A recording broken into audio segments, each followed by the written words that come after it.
All right, we broke down the film, evaluated the film in every phase of the game, and picked out the mistakes we made sure our guys learned from those mistakes. We pointed out all the good things that happened in the game, because there were quite a few things that were very positive with the way some of our guys played. And, we'll learn from these things, and we'll get better this week. What were the biggest negatives that you saw? Well, penalties is one thing. Offensively, there were some missed opportunities, especially in the second half. We made some mistakes there. We put the ball on the ground a couple of times with snaps that killed drives. Defensively, we uncharacteristically this season had some missed assignments that, gave up some big plays in some critical situations. What was the biggest difference between the Week 1's defense and Week 2's defense? What happened in between there? Well, first of all, we got on our heels early on. They went down the field, I think, in the first 6 plays of the game, and put the ball in the end zone. We got on our heels, and we never really bounced back. There were some times we made some big plays, but we couldn't get off the field on third down. That was probably the biggest thing of the game for the defense, is we didn't get off the field on third down. We gave up too many. I can't remember what the percentage was, but we were, far from our goal. J.K. Britt said after the game that he immediately could sense that Malik was not on the field, that there was just something different from the week before. When you went back and looked at film, what was the effect across the board of not having Malik out there? Well, one, he's an emotional leader. That's probably the biggest thing. He does the most talking.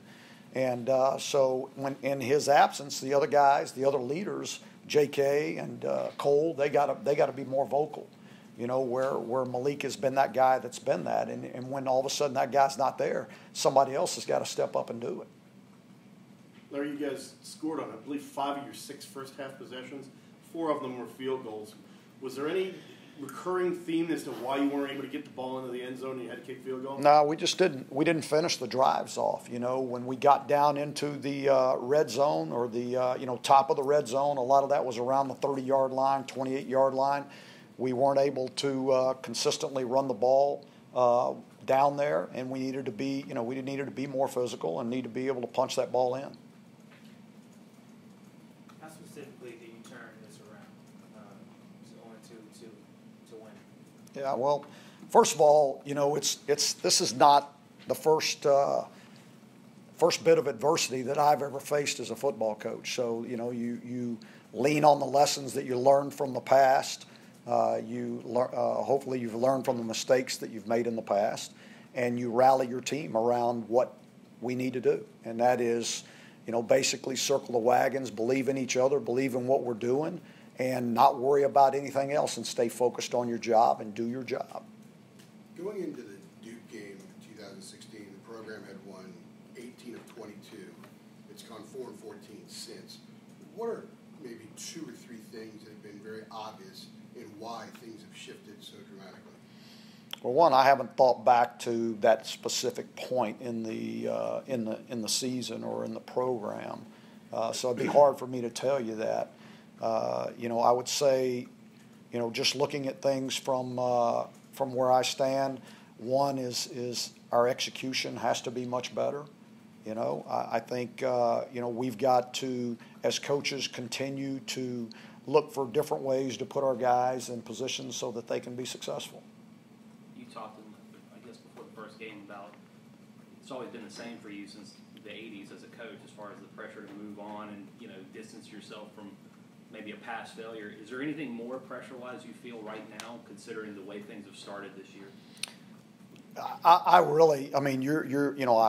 I hate the fact that we're 0-2 right now, but it is what it is, and so you can't dismiss it. You gotta fight, scratch, and claw to overcome it, and you go through the obstacle, not around it. And that's something that we talk about as a team. Adversity is something that you have to deal with it. It's not. If you're going to live in this world, you're going to deal with it every day, whether it's going to be on the field or whether it's going to be in the classroom or whether it's going to be at home.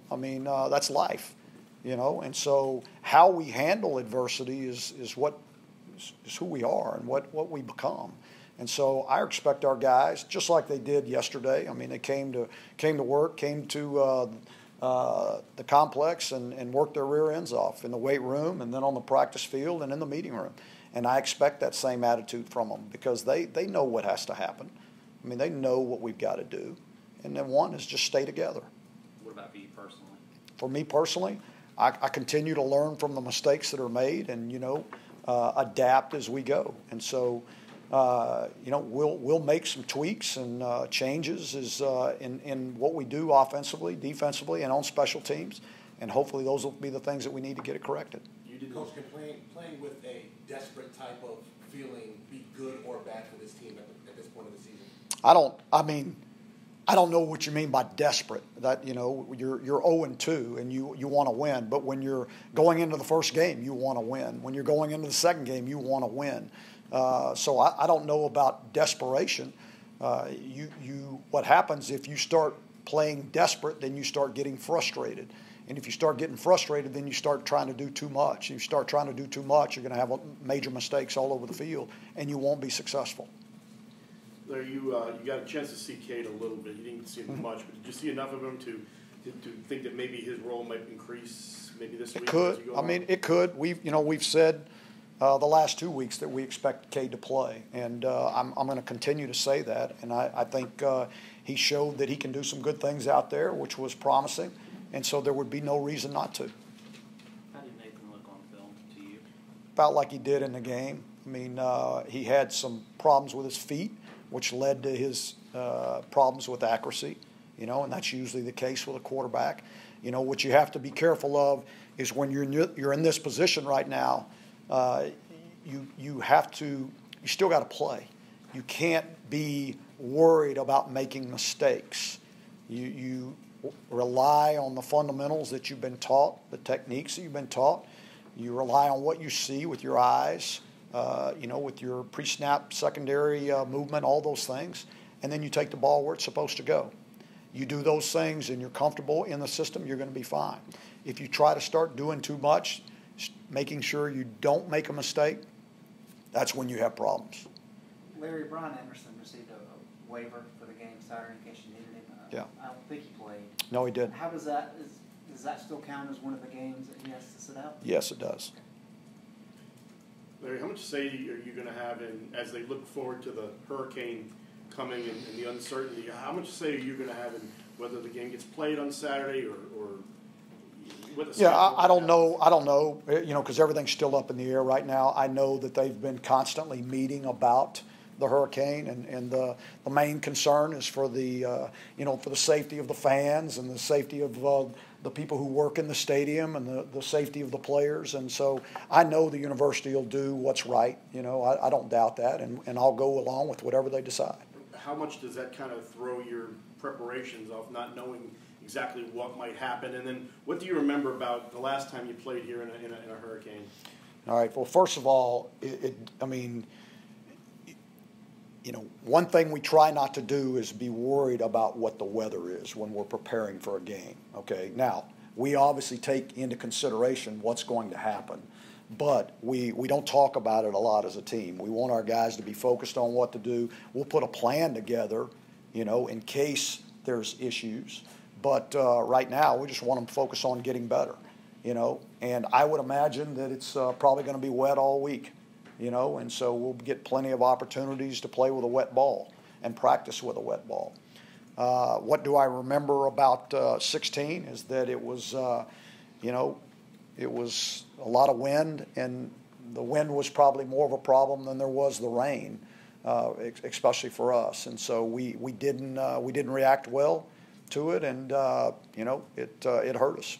Will that help if you have those kind of conditions again, having been through that? Well, we've experienced it, and not every guy out there was on the team in 16, but it's something that you learn from. We all learn from it, and we'll be able to hopefully give that knowledge to the guys that weren't out there. You coached a long time and been in bad weather games. Yeah, over 30 years. But how did 16 compare to other things in your career? One year I was down there in Florida. We had I think in the month of October about 3 that came through, and it was, you know, it was tough. You know, so what I remember is you can't focus on that. You know, you still have to focus on what you do as a team and what you're going to do in those situations. And I think our guys, will respond well to it. How closely are you watching the forecast, or are you just totally game planning? I'm game planning right now. Somebody else will be watching that, and they'll tell me what's going on. Have you been, were you asked? Go ahead, Ed. Were you asked for some input about how it affected the game, which might be used in future decisions? Bubba and I talked about that back in 2016, but we haven't talked about that yet. I mean, he told me yesterday that they were meeting. You know, I think there were 3 different meetings going on yesterday about it. And so, you know, he said as soon as he knew something and as soon as he had any more to give me, he would. Maybe this is an unfair question, but if you take away the result of the 16 game, would you recommend games be played under those conditions or not be played? I mean, you know, again, I don't know. Sure, I would love for it to be sunny and 70 degrees out there every time we play the game, but really we don't control those things, you know, and so everybody would love to have the ideal situations, but unfortunately it's not like that in the game of football, and so sometimes we're going to be out there in adverse conditions, but both teams are out there. You know, it's not like one team has an advantage over the other.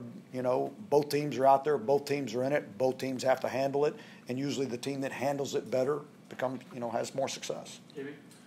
Speaking of the game plan, what are you seeing about UCF right now? I mean, they lost their head coach, but they still seem very, very talented. They're looking good so far. What are you seeing? Yeah, they can run at every position. They got guys that can run all over the field, a lot of really good athletes. You know, defensively, just watching them this morning, they've got some inside guys 2 inside guys that are really factors in, and you have to have a plan for them. But everybody else can run. I mean, everybody can run. You know, they've scored on everybody that they've played against. You know, so they do a really good job with their offense. And you know, watching their special teams this morning, I mean, they got guys that can take the ball and take it the distance anytime. Anything else? Yeah, Larry, about UCF, they kind of raised some eyebrows when they said declared themselves national champions. You've been in a situation at a non-Power 5 school. Do you see the rationale behind that?